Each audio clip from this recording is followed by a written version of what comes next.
Hey guys, welcome back. Work's been getting really busy. It's been hard to do much with videos and stuff, and hard to get videos edited.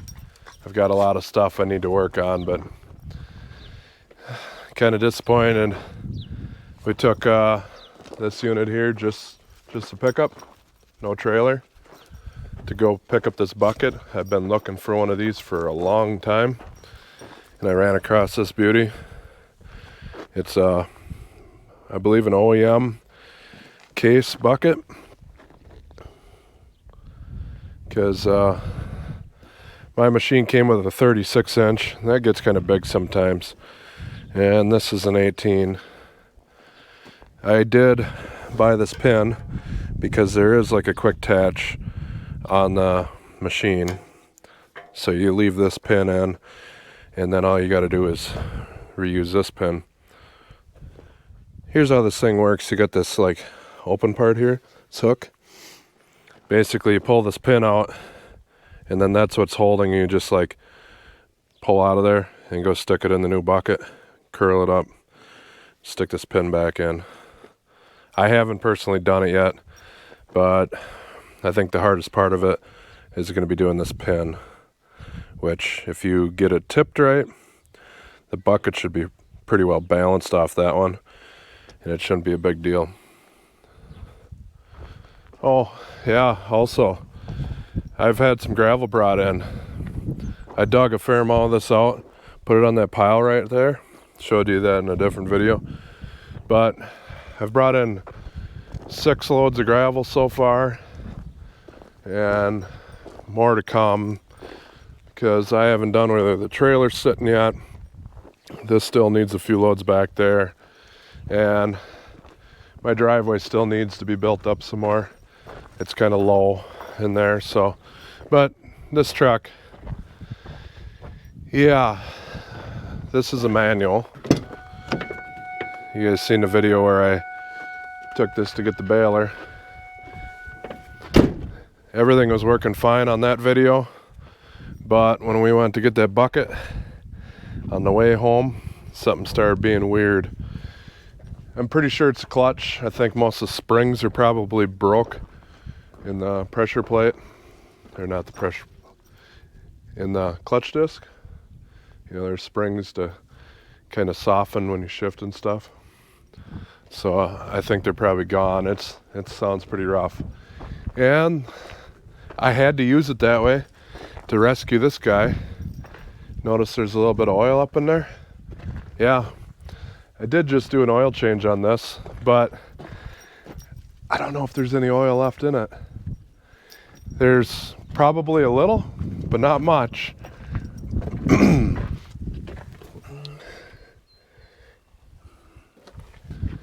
He left a pretty good streak for about a quarter mile, and I'll show you what the problem is here.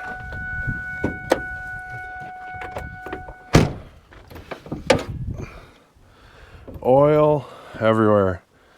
You guys remember that Gen3 high pressure oil pump, the aftermarket pump on here that I just resealed not too long ago? Well, that is an O-ring from it sticking out the side. And if you look close, there is quite a bit of gap on this side, right there, and none on that side. So I think is what happened is, and I haven't checked anything yet, that the bolts pulled out of this cast aluminum. They popped the threads in here on the high pressure side of the pump. I wasn't going, any higher pressure than what it was rated for. I've had this pump for like 10 years, so I don't know. I'm not a big fan of cast aluminum with the threads in there. So, and if you look on any website about this pump, it says it has cast iron, which is not true. So just be aware of that. I'm going to see what I can do with this. I have a feeling I might as well just take this housing back off to fix this, because these bolts, the 2 bolts that hold the pump on, are not fun when you can get at it easily. So I'm gonna get that thing pulled out and see what she looks like. Just as I thought, the 2 bolts on the pressure side pulled the threads right out of the housing. This pump came as part of a kit, so I bought another one, same part number, etc., 10, 15 years later, and it is identical, even though their listing lists these end caps as being cast iron. They are not. They are cast aluminum. So all I did is a simple reseal on this thing and torqued her down, pulled the threads out on the high pressure side. So I have yet to pull the other side off, but so far so good. It just looks like these O-rings blew out, and I should be able to come up with something to fix that. It's these half moon things in here that's the hard part to find. That's the spendy part. So I'll get this flopped over and pull the other side out. Look at how that looks. And look at this housing.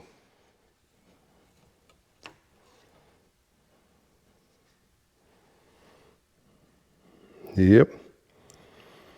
Popped those threads. Well, I'm gonna see if I can fix this. Pop that O-ring.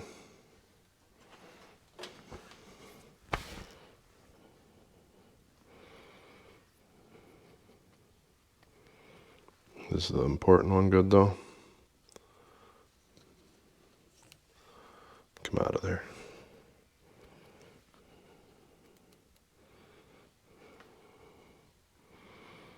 They appear to be intact.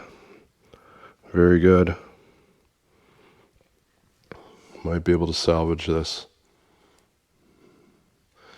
I'm still looking into a different brand pump. I think I might have found one with cast ends. It's a different brand. These guys here, I tried to contact them about even just getting replacement parts for this to put cast ends on it.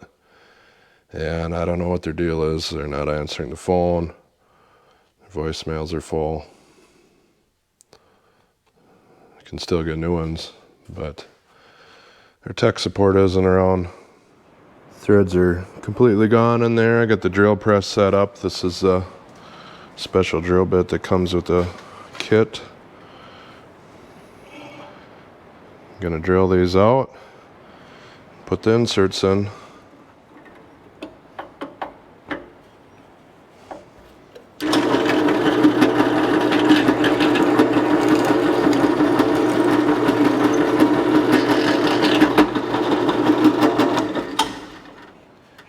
Shouldn't have to use this in the drill press, but since I'm already kind of set up here, I'm gonna do it in the drill press.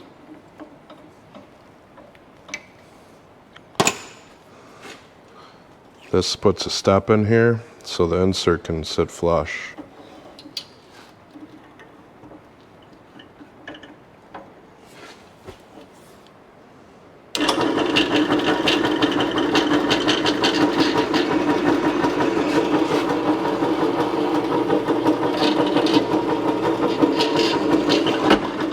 Now that we got our holes all bored out and stuff, we just gotta tap them out.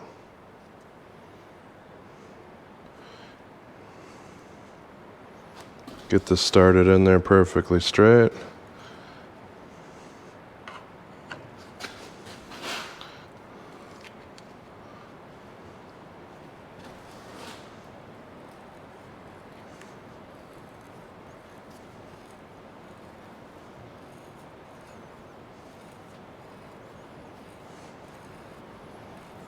Every step here is pretty crucial.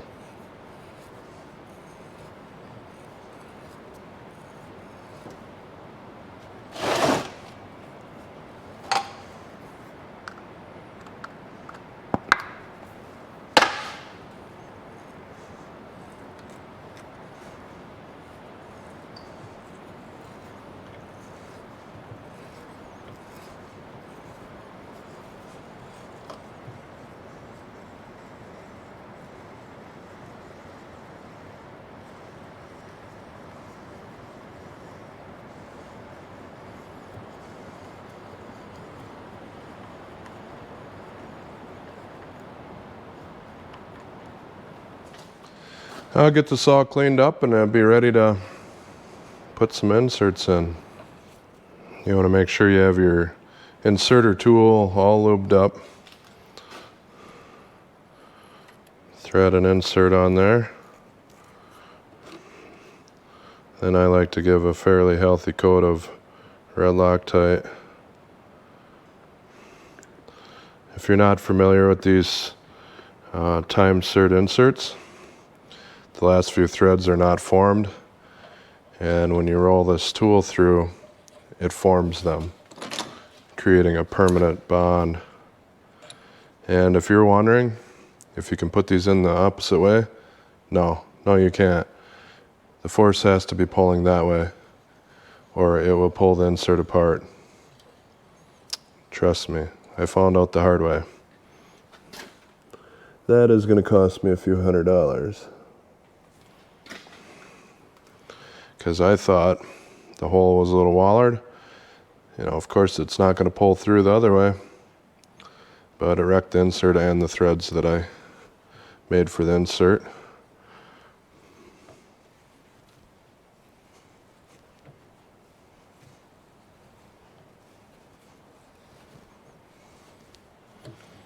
And once it goes easy like that, it's done.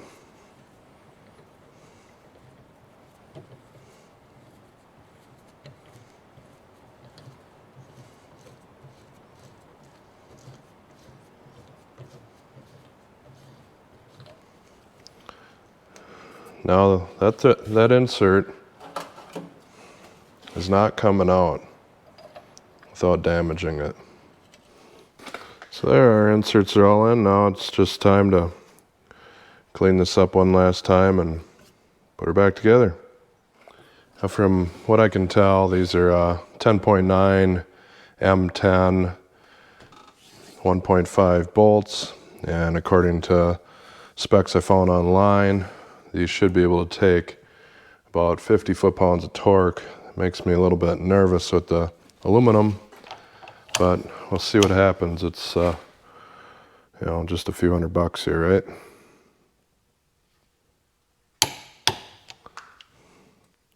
That's about 45. I'm gonna sneak up on it.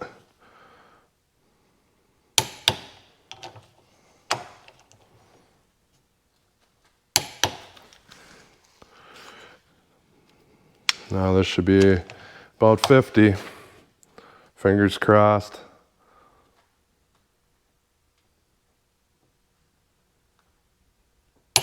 Ooh, I don't like that.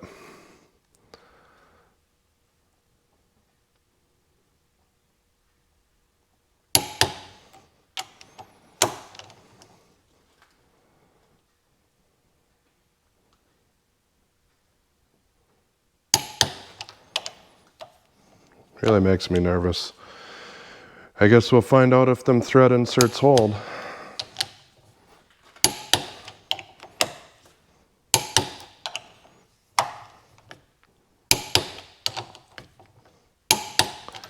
So with them thread inserts in there, it puts a thread footprint in the aluminum the size of a 14 M14. So in theory it should take even more torque than it did before, but we'll see. As you can see right now, there is no gaps anywhere in this housing, so it should not leak. Get the gear put back on and throw this thing back in the truck and see if it works. Well guys, got her all up and running. Surprisingly, it was only about a gallon load of oil. I would have thought it would have been way more than that because of how much of a trailer left on the highway and all of the engine bay. Got a little air in the system starting it up, but that's to be expected with the reservoir being empty and off, and all the oil is sprayed out all over the place. But I don't feel any leaks on the pump, Everything looks good so far. I'll take this thing to work tomorrow, wash it off under the hood at the car wash, and go beat on it some, see if I can blow that bump back apart again. Why are you guys so excited, huh? Get him, get him. Get him. Nuts. Well guys, I got the engine bay all washed out. Went and beat on it a little bit. So far so good. Maybe I'll get to hook the trailer on it and give her a real test. See what happens. Get stranded somewhere. But I'll let you know if I got issues. So far so good. Well guys, thanks for watching. Join me next time. Take care and God bless. You wanna run them?